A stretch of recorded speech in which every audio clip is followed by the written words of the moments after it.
សួស្តីអ្នកទាំងអស់គ្នាពេលនេះខ្ញុំសូមថាបង្ហាញពីកលឹះខ្លះអំពី AdSense ព្រោះថានឹងតាក់ទង AdSense ដែលយើងយកទៅប្រើប្រាស់នៅលើ blog ឬក៏ទៅលើ website ដែលខ្ញុំដឹងហៅថាខ្លះមួយចំនួននេះខ្លីៗទាំងអស់វាប្រហែលជា10ទៅ11ចំណុចទេដែលអ្នកទាំងអស់គ្នាត្រូវតែស្ដាប់ហើយយកចិត្តទុកដាក់បំផុតចំពោះគោលការណ៍របស់ AdSense គឺថាតើធ្វើបែបណាដើម្បីឲ្យគេហៅថា AdSense ដែលយកមកធ្វើការផ្សព្វផ្សាយណាដែលជាក្រុមហ៊ុនជាផ្នែករបស់ក្រុមហ៊ុន Google ហ្នឹងដែលវាចេញដូចនេះវានៅបានយូរនៅលើ blog របស់យើងពីមុនខ្ញុំធ្លាប់ធ្វើច្រើនblog ជាច្រើនអញ្ចឹងវាតែងតែមានបញ្ហាវា error យ៉ាងយូរមួយអាទិត្យគឺខូចអស់ហើយដោយថាយើងមិនបានដឹងថាគោលការណ៍ទៅធ្វើបែបណាដោយសារទី1យើងឃើញគេលើតែបានលុយយើងកំពុងធ្វើឡើងលឿនដឹកដាក់បាន Google ក្រុមហ៊ុន AdSense របស់ Google ហ្នឹងគឺវាអត់ខ្វល់ទេឲ្យតែយើង request ឲ្យត្រូវគោលការណ៍វាបន្តិចក្នុងការ sign up យក account របស់ AdSense ហ្នឹងគឺស្រួលឲ្យតែមានលេខទូរស័ព្ទទៅដាក់តែបន្តិចបានអត់មានបារម្ភអត់មានបារម្ភថាមិនបានគឺទៅតែបានអញ្ចឹងមកប៉ុន្តែអ្វីដែលអ្នកទាំងអស់គ្នាត្រូវតែយកចិត្តទុកដាក់បារម្ភបំផុតគឺវាបាត់ទៅវិញនៅលឿនណាស់អត់យូរទេដូចជា account AdSense មួយចំនួនដែលមាន blog ខ្លះខ្ញុំក៏បានធ្វើតេស្តដែរដាក់រូបរៀង RP រៀង sexy អញ្ចឹងដើម្បីអ្នកទាំងអស់គ្នាចូលទៅដល់ឃើញនៅពេលឃើញអញ្ចឹងទៅឃើញវីដេអូហ្នឹងខ្លះមើលវីដេអូទៅមើលរូបទៅបើថាមិនមើលទៅចាអារម្មណ៍ឃើញអា sport ពាណិជ្ជកម្មលោតអញ្ចឹងឃើញចាអារម្មណ៍ទៅគឺចុចទៅពងទៅមក click វាបានច្រើនណាស់ជាងការក្នុងរយៈពេលថា1ម៉ោងអីចឹងអាចរកបាន$7ជាងការក្នុងមួយថ្ងៃហ្នឹងអាចបានពី10 20ជំពេលខ្លះបើសិនជាគេធ្វើការផ្សព្វផ្សាយច្រើនទៅដាក់រូបតាក់ទាញច្រើនហ្នឹងអាចមានគេហៅថាមនុស្សមួយចំនួនដែលគាត់ចូលចិត្តទៅខាងរឿង RP អីមួយចំនួនអញ្ចឹងគាត់ឃើញដូចតំណងជាងការគេដាក់ថារូបអញ្ចេះអីអញ្ចឹងក៏ចុចចូលមើលវាចូលមើលដល់ click អញ្ចឹងក្នុងមួយថ្ងៃជាងការអាចរកបាន$50នឹងអាច$50បើសិននិយាយអញ្ចឹងអាចបងប្អូនចំនួនគាត់មិនជឿថាបានទេប៉ុន្តែខ្ញុំជឿថាបានបើសិនជាវិធីសាស្ត្រធ្វើមកឲ្យតាក់ទាញចូលច្រើនគឺបានតែម្ដងដែលចុចលើពាណិជ្ជកម្មព្រោះថាក្នុង blog មួយចំនួនអញ្ចឹងអ្នកខ្លះគាត់ blog អញ្ចឹងក៏ដាក់ឈ្មោះអញ្ចឹងឧទាហរណ៍ដាក់ឈ្មោះជាច្រើននៅពេលដែលគាត់ដាក់ AdSense ចូលអញ្ចឹងតោះប្រហែលគាត់ដូរប៉ុន្តែគោលការណ៍របស់ AdSense វាមានច្រើនក្នុងនោះដូចជាតាក់ទងនឹងវីដេអូអាភាសអញ្ចឹងដែរគោលការណ៍របស់ AdSense គឺឲ្យប្រើរូបភាពអាភាសហើយវីដេអូជាដើមដាក់លើ blog spot ក៏ website អញ្ចឹងទេនៅពេលដែលដាក់ក្រុមហ៊ុន Google AdSense ហ្នឹងវាធ្វើការគេហៅថាវិភាគលឿនណាធ្វើការ analyze លឿនណាយើងមិនអាចព្រោះក្រុមហ៊ុនគេធំវាមិនដល់ថ្នាក់យើងឲ្យធ្វើចាញ់បោកឲ្យយើងដាក់ធ្វើអញ្ចឹងដើម្បីបានអត់ទេយើងដាក់ភ្លាមទៅវាបានមែនប៉ុន្តែអត់យូរ account នោះប្រហែលជាកន្លះម៉ោងឬក៏1ម៉ោងយ៉ាងយូរមួយថ្ងៃគឺនឹងខូចហ្មងនឹង ban account នឹងចោលតែម្ដងអញ្ចឹងលុយដែលអ្នកទាំងអស់គ្នារកបានមិនថា10ឬក៏$20អីក៏ដោយគឺត្រូវតែអស់អញ្ចឹងមកឧទាហរណ៍ថាអ្នកទាំងអស់គ្នារកពីមុនថារកបានតែ$1000អត់ដល់បើគេទុកសិនរកទៀតគឺវាទៅទាំងអស់ហើយ Google AdSense គោលការណ៍គាត់តែកាលណាលុយមានប្រមាណក៏ដោយតែកាលណាខូចហើយគឺអត់ឲ្យទេលុយទាំងអស់ហ្នឹងគឺមិនឲ្យទេទោះបីជាអ្នកធ្វើការភ្ជាប់ឧទាហរណ៍ធ្លាប់បានលុយមកពីមុនគេផ្ញើលេខកូដមកអញ្ចឹងលេខកង់អីទៅ postal code zip code ឲ្យយើងហើយ address ទីតាំងឲ្យយើងបើកនៅណាឬក៏យើងមានតាមរយៈ PayPal Visa card ក៏ដោយគឺលុយដែលយើងបានប្រមាណនឹងអស់ដោយស្វ័យប្រវត្តិតែម្ដងអញ្ចឹងយើងនិយាយពីគោលការណ៍វិញ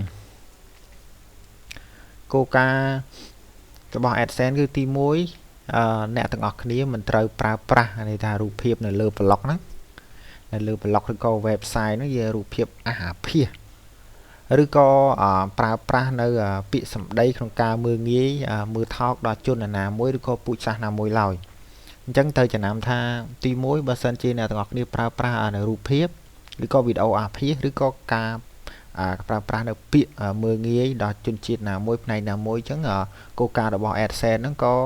có cái mình thua cặp sọc sai từ đây dân blog nó ảnh nơi tầm miên nhưng blog bàn tay tẹt tương cặp sai mình để cam được blog vào dưới cứ mình miền tê tí mồi tí pi mình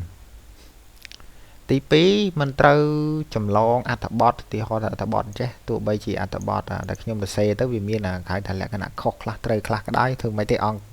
on lên ở miền cầm rất bàn tay từng cầm tha được miền ca cái prai pi nè này cả là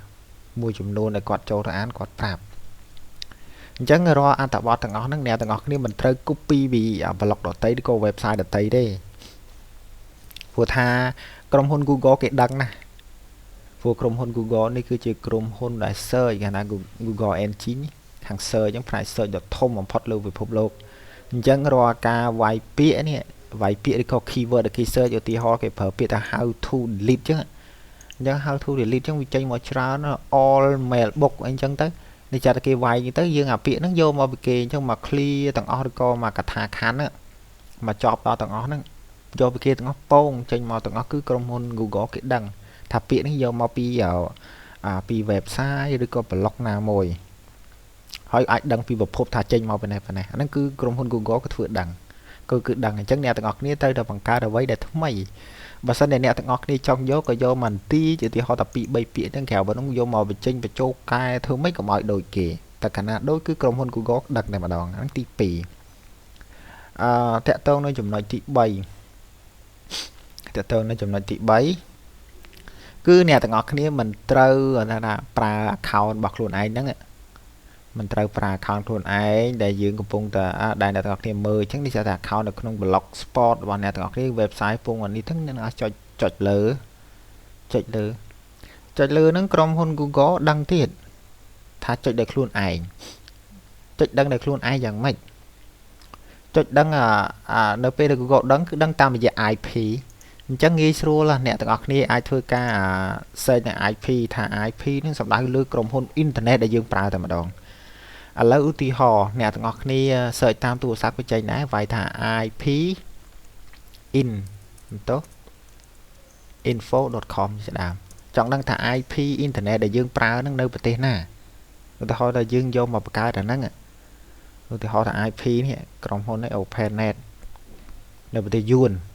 chẳng việc đăng tam về IP việc đăng tam về IP thà IP ti tăng nữa là chrome hôn nó nè bắt đầu áo nè chrome hôn là bắt đầu sẽ vào internet nè FTP Telecom Company nè ti tăng nữa nè chẳng việc đã ti tăng tầng chẳng cứ chrome hôn Google chắp tam về IP nè đây nè tầng ngọc này mua chùm luôn mà đằng chẳng là p để cho chứ cứ đằng mà bàn tay vị thi sa miền tra nó không ca phải đầu IP của mọi nơi ti tăng nơi vật thế com chia đô nơi na nơi này thôi cứ nhấn chrome hôn cứ đăng tam về IP đầm đòn dương phải IP nữa hãy gì click chọn lừa năng thì họ nó bỏ cái viêm ấy đi chọn cái bàn lối nè cho cái bàn lối bàn tay sẽ được bao con ấy cho tới miền ban lối thôi cho tới ban ấy ban ben ban khôi tụi anh nắng cứ cái hai thà đăng mà anh cô ca thị ấy đại chrome hôn Google thôi ca hàm khọt mà nói cho lưu bên này chỉ cầm luôn ảnh anh tị 7 anh chơi tị buồn mình tị buồn đánh hát mình trừ từ xe này lại thì ho tha chương miên sai ca sai bên này chỉ cầm bao Google mà chỗ này hỏi nè từ gọt nít sắp từ xe sau thì họ là khang lứa phần mình sẽ so trắng đấy họ khang lớn nó nhẹ gọt nít bờ bịa tha click là click add below chẳng có thả xong check add khang cao đi chị nào rư có please ấy cho ấy chẳng phở so mai xong cho khang cao đồng 70 ấy chẳng cứ mình bàn thế cứ nó cô ca nó cứ ọt bàn thế cô ca thị buồn nó cứ chrome hôn Google cứ là thua cả bên nơi account AdSense chào tầm mà đòn đôi nè tầng ngọc ní anh phơi chùm phơi bị chùm đua tha sponsor link rồi có advertisement nơi khang lư bên này chỉ cam lại đạn nâng rồi việc là sponsor links rồi có advertisement mà chùm đua hình bàn anh nâng cô ca tị buồn cô ca tị pram mình tị pram cái dạng mạch tị pram nó trong đôi chỉ phải bạ đấy buồn thà p class tới nè công hôn Google mình đang thà kia về phía dạng mạch cái đằng tháng mật phẹ dừng chọn với class nhưng mình mật phẹ dừng chọn cho nè là tây cái check vấn đấy ai thờ Google cái tha cái về phía tháng hay gì vật phẹ cho cái chọn nhất có bạn thà đấy Google hôn Google thì còn được khơi គឺដាច់ខាតអ្នកទាំងអស់គ្នាមិនត្រូវថាប្រាប់មិត្តភ័ក្តិហ្នឹងឲ្យចុចលើ ad នេះទៅថាចូលទៅមើល website របស់ខ្ញុំឬក៏ចូលទៅមើល YouTube របស់ខ្ញុំឃើញពាណិជ្ជកម្មចុចផងដើម្បីបានលុយលើបណ្ដាញសង្គមហើយអាហ្នឹងជាដើមហើយមួយទៀតនៅពេលដែលអ្នកទាំងអស់គ្នាធ្វើការនេះឧទាហរណ៍ share blog ទៅកាន់ Facebook កាន់ group វិញទៀតចាំប្រើពាក្យថាប្រើពាក្យឲ្យគេនៅលើដាក់លើ Facebook share លើ Facebook ហើយអ្នកទាំងអស់គ្នាប្រើពាក្យផ្សេងថាសូមចុច add ខាងក្រោមតាមរយៈ link ដែលបានដែលអ្នកទាំងអស់គ្នាធ្វើការ share ហ្នឹងចែកម្លែកហ្នឹងសូមចុចដើម្បីបានលុយចុចអញ្ចេះហើយអញ្ចឹងនៅពេលដែលគេចុចសូមចុចលើពាណិជ្ជកម្មផងអញ្ចឹងឧទាហរណ៍ឲ្យគេអញ្ចឹងឲ្យគេចុចដូចនេះជាដើមពេលគេដល់ឃើញពាណិជ្ជកម្មគេចុចអាហ្នឹងក៏អត់បានដែរអាហ្នឹងគោលការណ៍ទី5គោលការណ៍ទី6វិញទី6ហ្នឹងអ្នកមិនត្រូវដាក់link ដែលមិនត្រូវការឬក៏ pop up ឧទាហរណ៍ថា website មួយចំនួននៅពេលដែលចុចទៅចាប់ទៅ load ហ្មងវា load ពងឧទាហរណ៍ខ្ញុំចូលទៅ website មួយ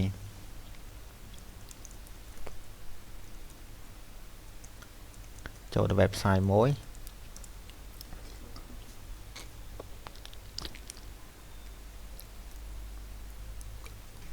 ឥឡូវដល់ហើយ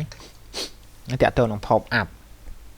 ដល់តែ pop up មានន័យថាវា load ផ្ទាំងវា load ចុះឡើងជួយការ load ពេញអ្នកទាំងអស់គ្នាធ្លាប់ចូលទៅកាន់ website ចុចពងទៅ load ផ្ទាំង 3-4 ផ្ទាំងហ្នឹងគេហៅ pop up ហើយដល់វាចេញមកដូចនេះអញ្ចឹងនេះធ្វើការផ្សាយពាណិជ្ជកម្មផ្សេងៗដែលចូល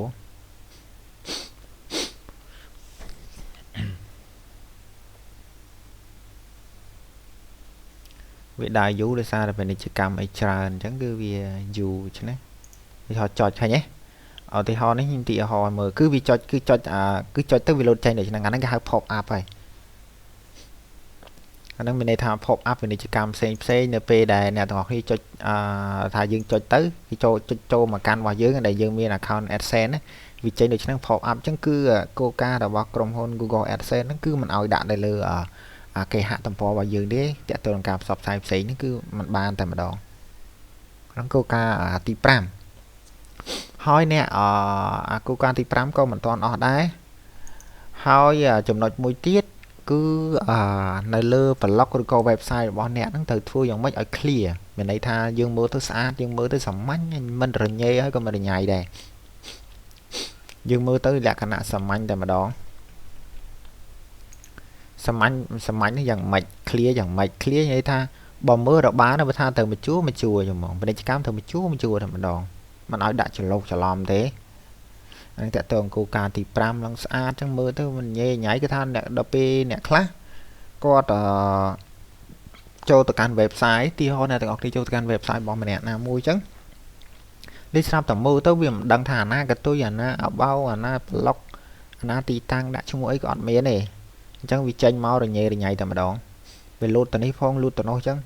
យើងអ្នកទាំងអស់គ្នាពិបាកស្មុគស្មាញណាអញ្ចឹងតើតើថាមិនស្មុគស្មាញនេះមិនត្រឹមតែអ្នក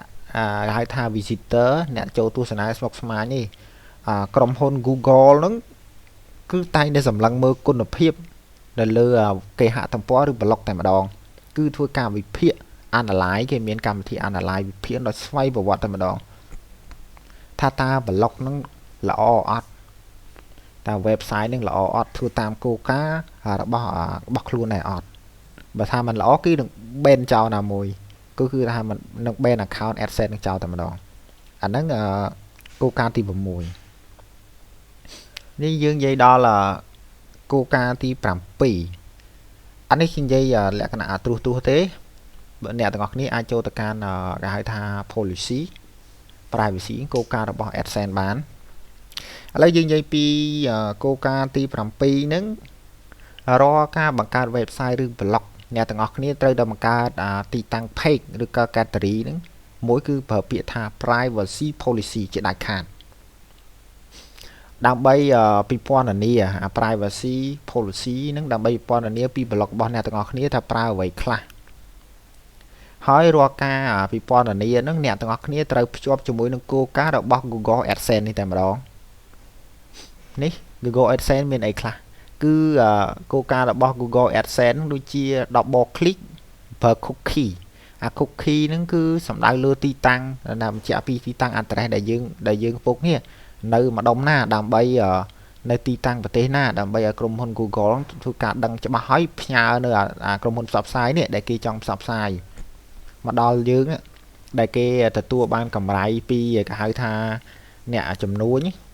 ផ្សេងដែលគេឲ្យក្រុមហ៊ុន Google ធ្វើការផ្សព្វផ្សាយមកគេដឹងថាអូទីតាំងនៅកម្ពុជាអញ្ចឹងគេដាក់មកថាថ្ងៃនេះត្រូវដែរចេះមួយថ្ងៃត្រូវបានប្រមាណត្រូវផ្សព្វផ្សាយមកប្រមាណមកលើទំព័ររបស់យើងអញ្ចឹងគឺគោលការណ៍របស់ក្រុមហ៊ុន Google AdSense ហ្នឹងដំបូងក៏ត្រូវតែដាក់ចូលដែរប៉ុន្តែបងឡើយអ្នកត្រូវរៀបរាប់ពីប្លុករបស់អ្នកទាំងអស់គ្នា privacy គោលការណ៍របស់ប្លុករបស់គ្នានឹងប្រើអីខ្លះឧទាហរណ៍នេះ privacy policy for mylaptopdesk.blogspot.com if you require any more information or have any questions about our privacy please feel free to contact us by email at អញ្ចឹងជាដើមមានអញ្ចឹង log file តាក់ទងនឹង cookie នេះប្រើប្រាស់ដើម្បីតែពាក់ទងពាណិជ្ជកម្មនេះប៉ុណ្ណោះហើយដល់បក click by Google this partition serve network use technology advertisement ដើម្បីធ្វើការផ្សព្វផ្សាយពាណិជ្ជកម្មហ្នឹងអ្នកទាំងអស់គ្នាទៅដាក់ Google AdSense ចូលមកតែម្ដង Google AdSense គេមានគោលការណ៍អីខ្លះអញ្ចឹងអ្នកទាំងអស់គ្នាទៅដាក់បញ្ចូលបញ្ជាក់ហ្មងអាហ្នឹងគឺជាគោលការណ៍ចុងក្រោយរបស់ក្រុមហ៊ុន Google AdSense អ្នកខ្លះគាត់ខូចគេន័យថាខូចហើយក៏ ban នៅ Google AdSense ហ្នឹងដោយតែគាត់មិនដឹងពីអាហ្នឹងថាត្រូវធ្វើ privacy policy យ៉ាងម៉េចពីមុនខ្ញុំធ្លាប់ខូចច្រើនមែនតើមានមិត្តភ័ក្តិរបស់ខ្ញុំគាត់ធ្វើមួយឆ្នាំជាងការចិត្ត2ឆ្នាំខូចបង្កើតបានខូចអញ្ចឹងដោយសារតែយើងមិនដឹងពីគោលការណ៍ណាមិនដឹងពីគោលការណ៍ច្រើនដូចថាតាក់ទង content សំដៅលើការសរសេរអត្ថបទហ្នឹងដាក់លើរៀបរាប់អញ្ចឹងយើងយកពីគេអញ្ចឹងពិបាកអញ្ចឹងខូចច្រើនតែម្ដងហ្នឹងជាគោលការណ៍ទី7ណាដែលអ្នកទាំងអស់គ្នាត្រូវតែមាននៅក្នុង blog ឬក៏ website ត្រូវមាន privacy policy ដែលភ្ជាប់ជាមួយនឹងគោលការណ៍របស់ Google AdSense មកម្ដងឥឡូវនិយាយពីដល់ចំណុចដល់គោលការណ៍ទី8វិញគោលការណ៍ទី8នេះអ្នកទាំងអស់គ្នាត្រូវតែបិទមេថានៅលើអានេះកន្លែងពិពណ៌នាតាក់ទងនឹង privacy ហើយនឹង context ពីរនេះអ្នកទាំងអស់គ្នាត្រូវតែបិទយ៉ាងម៉េចមិនត្រូវឲ្យមានពាណិជ្ជកម្មផ្សព្វផ្សាយនៅខាងក្រោមនឹងទេនៅខាងក្រោមមកខាងលើនឹងទេអញ្ចឹងមិនឲ្យមានពាណិជ្ជកម្មអានេះទៅការផ្សព្វផ្សាយភ្ជាប់ជាងការអ្នកខ្លះអាចមើលអញ្ចឹងគាត់មួយចំនួនក៏ដើម្បីឲ្យបានលុយអាចដាក់ពាណិជ្ជកម្មនៅខាងលើអាហ្នឹងក៏ជាដកបោ click ដែរ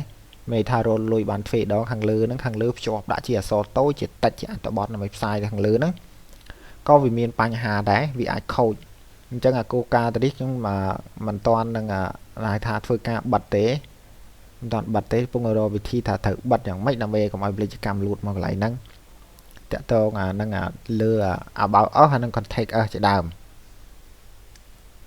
ប៉ុន្តែអ្នកទាំងអស់គ្នាអាចហៅថាធ្វើការកំណត់Google AdSense ផ្សាយហ្នឹងនៅលើអត្ថបទផ្សេងឧទាហរណ៍នៅលើអត្ថបទទាំងជាដើមនៅលើ page អត្ថបទនៃ content របស់យើងធ្វើការផ្សាយអញ្ចឹងទៅអានេះខ្ញុំបានធ្វើជាភាសាថៃសាកល្បងថាភាសាខ្មែរយើងមិនទាន់ support អង់គ្លេសក៏មិនបកកាយអញ្ចឹងដាក់ថៃបន្តិចបន្តួចទៅមើលតើវាយ៉ាងម៉េចទៅវិញអាហ្នឹងជាគោលការណ៍ទី8ឥឡូវយើងនិយាយពីគោលការណ៍ទី9มันត្រូវដាក់ add ហើយនៅផ្ទាំងការថានៅលើផ្ទាំងគេហទំព័រជាមួយនឹងរូបភាពឬអត្ថបទនៅលើ add ដែលមានក្នុងអត្ថបទមានន័យថាអ្នកទាំងអស់គ្នានឹងមិនត្រូវដាក់ផ្ទាំងផុសម្នាក់ pop up នៅពេលដែលចុចមកវា load ឧទាហរណ៍រូបនឹងអញ្ចឹងអានោះស្រាប់ផ្ទាំងមួយ load ជុំវិញហ្នឹងឡើងពងឲ្យយើង click ដូចឧទាហរណ៍ដូចផ្ទាំង like ជាដើមចុច like ចុចអីអញ្ចឹងអាហ្នឹងក៏មិនបានដែរនៅពេលដែលគេចុចហ្នឹងស្រាប់តែដាក់ AdSense នៅទៅហ្នឹងទៅ load ហ្នឹងគេចុច click ពងដើម្បីបិទដើម្បីមើលហ្នឹងក៏អត់បានដែរផ្ទាំងហ្នឹងដាច់ខាតគឺមិនឲ្យដាក់ក្របដណ្ដប់លឿនហ្នឹងទេតែតងនឹងការផ្សាយពាណិជ្ជកម្មអញ្ចឹងគឺក្រុមហ៊ុន Google AdSense គឺ AdSense នឹងធ្វើការ ban នៅ account AdSense ចោលតែម្ដងហើយគោលការណ៍ទី10យើងនិយាយពីចំណុចទី10វិញចំណុចទី10រាល់ website ហ្នឹងអ្នកទាំងអស់គ្នាមិនត្រូវដាក់គេហៅថាផ្សាយពាណិជ្ជកម្មឲ្យលើសអានេះឲ្យលើសពី3ឡើយ អញ្ចឹងក្នុងមួយ website ឬ blog ត្រូវដាក់យ៉ាងម៉េចឲ្យបានត្រឹមតែ3ទៅបានដែរឧទាហរណ៍ដាក់ទៅនឹងមួយទៅនេះមួយទៅនេះមួយអញ្ចឹងអញ្ចឹងយើងដាក់មក skyscraper អញ្ចឹងមកតម្លាក់ចុះមកក្រោមអញ្ចឹងមក120ឬក៏160គុណនឹង600អានេះទៀត160គុណនឹង600ឧទាហរណ៍អានេះ728គុណនឹង90អញ្ចឹងទៅឲ្យដាក់ខាងក្រោមអញ្ចឹងខាងក្រោមលោតអញ្ចឹងជាដើមទៅអាហ្នឹងចំណុចគោលការណ៍ទី10ឥឡូវយើងនិយាយពីគោលការណ៍ទី11វិញយើងមិនត្រូវដាក់រូបភាពនេះដែលដាក់រូបភាពនឹងអញ្ចឹងនេះស្រាប់តែដាក់ពាណិជ្ជកម្មនៅទីហោនៅជាប់នៅលើជាប់គ្នាទាំងដុលអញ្ចឹងឲ្យជាប់នឹងរូបភាព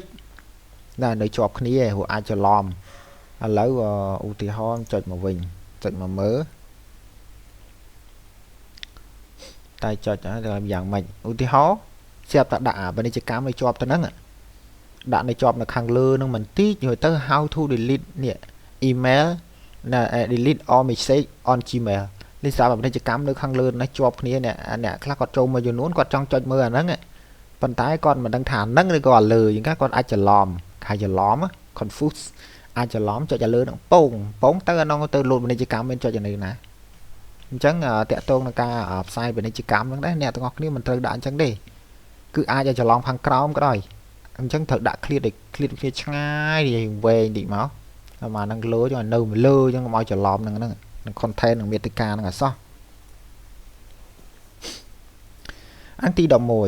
ឡូវយើងនិយាយពីគោលការណ៍ទី12វិញគោលការណ៍ទី12ហ្នឹងស្រួលមិននិយាយចំជាទូទៅមិនអាចមានអ្នកណាមួយទៅហៅថាឲ្យលេខកូដ AdSense ទៅអ្នកដតីទេឧទាហរណ៍យកកូដមួយចំនួនយកទៅដាក់លើ website ដតីដែលកូដហ្នឹងគឺមានហៅថាការភ្ជាប់នៅ Google AdSense តែម្ដងមានន័យថាតើតើការភ្ជាប់នៅពាណិជ្ជកម្មតែម្ដងឧទាហរណ៍តើតើនៅ blog spot មួយចំនួននៅក្នុង template ដែលដាក់នៅក្នុង blog ហ្នឹង blog spot ឬក៏ WordPress ហ្នឹងគឺក្នុង blog spot មួយចំនួន template មួយចំនួនអ្នកសរសេរកូដឬក៏គាត់ទៅយកកូដមកកែហ្នឹងគាត់អាចដាក់ការផ្សាយពាណិជ្ជកម្ម AdSense ចូលនឹងតែម្ដងប៉ុន្តែចំពោះអ្នកយកទៅប្រើវាគ្មានបញ្ហាអីទេប៉ុន្តែអាម្ចាស់ដើម Google AdSense ដែលគេដាក់នេះចង់បានចំណេញកុំគិតថាចំណេញអសោះទី1រាល់ក្រុមហ៊ុន Google គឺធ្វើការអ្នក live មានវិភាគដឹងបើសិនជា Google AdSense យកទៅប្រើនៅលើ blog ឬក៏ website ណាមួយដែល website នឹងអះអាភាសមិនត្រូវគោលការណ៍គឺ account របស់ Google AdSense គឺខូចតែម្ដងយើងខូចមកយើងកុំគិតថារបស់យើងដាក់ល្អតែស្រាប់យកដាក់របស់យើងនេះទៅដាក់ក្នុង template យកទៅឲ្យអ្នកដទៃដាក់ចូលរបស់គេអាក្រក់គឺរបស់យើងខូចតែម្ដងគឺវាមិននៅទេកុំគិតថាវាល្អឃើញពាណិជ្ជកម្មខ្ញុំធ្លាប់សាកដែរ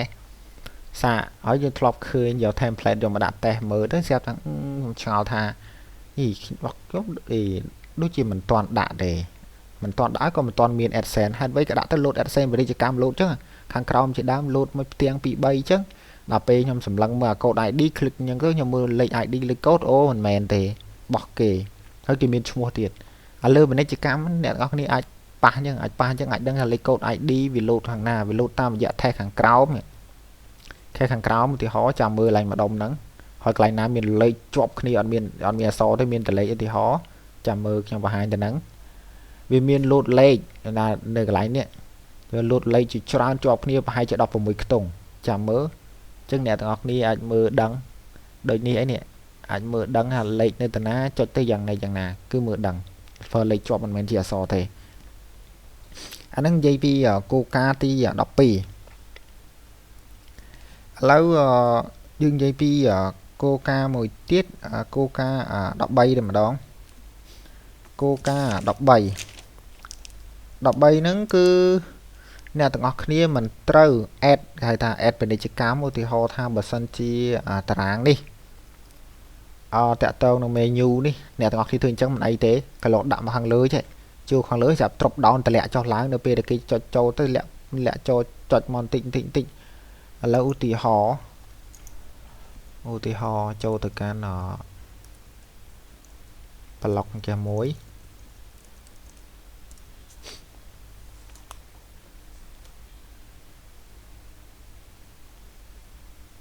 ទីហោនេះ drop down ចេះ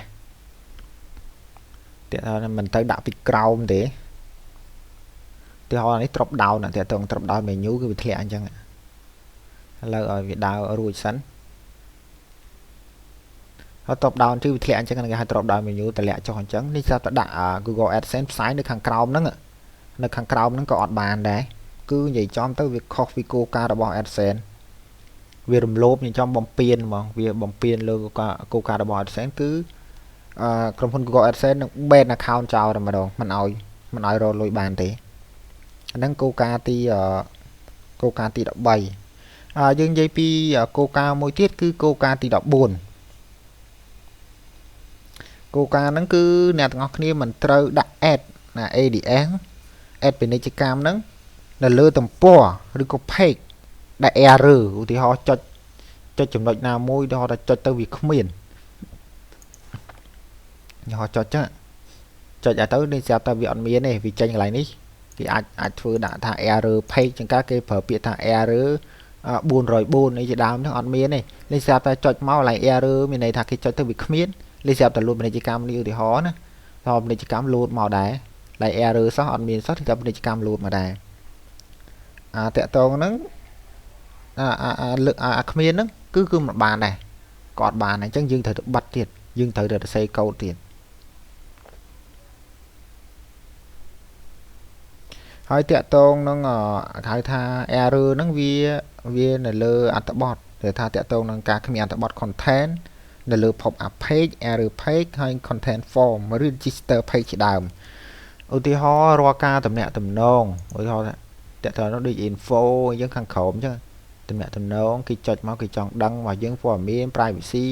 គោលការណ៍របស់គេចង់ចុចអញ្ចឹងក៏មិនឲ្យនៅពេលដែលគេចុចមកក៏មិនត្រូវមានគេហៅថាការផ្សាយពាណិជ្ជកម្មនៅពីក្រោមនៅលើនឹងដែរអត់មានទេប៉ុន្តែតាក់ទងនៅចំហៀងខាងនេះខ្ញុំមិនទាន់ដឹងច្បាស់ថាវាយ៉ាងម៉េចទេឧទាហរណ៍ដូចនេះជាដើមអញ្ចឹងឬយើងឧទាហរណ៍ថាចុច about us ឬក៏ contact us ហើយជាដើមអញ្ចឹងជាដើមមិនត្រូវដាក់ឲ្យមានហ្នឹងទេប៉ុន្តែគោលការណ៍នេះមិនទាន់ដឹងមិនទេព្រោះនេះយើងដាក់ផ្ទាំងនេះផ្សេងគឺសំដៅថាមិនឲ្យដាក់ពីក្រោមឬក៏ដាក់ពីលើអាចជាឆ្វេងស្ដាំ left right អីហ្នឹង corner ក៏មិនទាន់ដឹងច្បាស់ដែរប៉ុន្តែនិយាយទៅគោលការណ៍របស់វាមាន14ហ្នឹងវាមានច្រើនគោលការណ៍ប៉ុន្តែសង្ខេបឲ្យខ្លីៗវាមាន14ហ្នឹងដែល